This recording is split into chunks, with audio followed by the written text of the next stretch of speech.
Mumbai NCB के अधिकारियों पर जो आरोप लगे हैं उस मामले में एक नया मोड़ आ गया है। दरअसल इस मामले में आरोपी आर्यन खान ने मुंबई हाई कोर्ट में एक एफिडेविट फाइल किया है, जिसमें उन्होंने कहा है कि उनके गिरफ्तार होने के बाद जो आरोप और प्रत्यारोप का दौर चल रहा है उनसे उनका कोई वास्ता नहीं है। उनका कहना यह है कि ये आरोप और प्रत्यारोप राजनेताओं और एनसीबी के अधिकारियों के बीच के हैं। उन्होंने अपने एफिडेविट में ये भी लिखा है कि वो इस मामले के गवाह प्रभाकर सैल को नहीं जानते, उनसे उनका कोई लिंक नहीं है। दरअसल प्रभाकर सैल ने ही एनसीबी के अधिकारियों पर 25 करोड़ रुपए की डील करने का आरोप लगाया था और इसके बाद कई और आरोप लगाए हैं, लेकिन आर्यन खान ने कहा कि वो प्रभाकर सैल को किसी भी तरह से नहीं जानते। एफिडेविट में ये भी कहा गया है कि उनका एनसीबी के अधिकारियों पर कोई आरोप नहीं है और ना ही कोई शिकायत है। तो इस तरह का एफिडेविट उन्होंने मुंबई हाई कोर्ट में दाखिल कर दिया है, जहां पर इस मामले की बेल की सुनवाई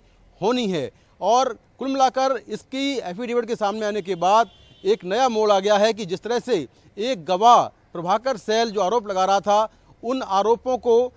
जो आर्यन खान जो इस केस में आरोपी हैं उन्होंने उनका खंडन किया है और फिलहाल एक एफिडेविट के जरिए ये सारी बातें मुंबई हाई कोर्ट में कही हैं। अब देखना होगा कि कोर्ट इस एफिडेविट को और जो तमाम एलिगेशन इस केस को लेकर लग रहे हैं उन पर कोर्ट का रुख क्या रहता है। वहीं जो इस मामले में समीर वानखेड़े हैं वो फिलहाल दिल्ली में हैं और एनसीबी के दफ्तर में एक मीटिंग के लिए आए थे, लेकिन अगले कुछ दिनों तक वो दिल्ली में ही रहेंगे। लेकिन जिस तरह से ये एफिडेविट सामने आया है, निश्चित तौर पर जो समीर वानखेड़े हैं उनको काफ़ी राहत मिली होगी, क्योंकि काफ़ी गंभीर आरोप उन पर लग रहे थे और लगातार मीडिया कर्मी उनसे सवाल पूछ रहे थे और इस पूरे मामले को लेकर उन पर काफ़ी दबाव था। उनका परिवार भी ये बात कह रहा है कि इस तरह के जो आरोप हैं वो झूठे हैं और इसको लेकर वो कोर्ट जाएंगे। तो कुल मिलाकर इस पूरे मामले को लेकर आर्यन खान के एफिडेविट के सामने आने के बाद इस मामले में एक नया मोड़ आ गया है और उसमें साफ दावा किया गया है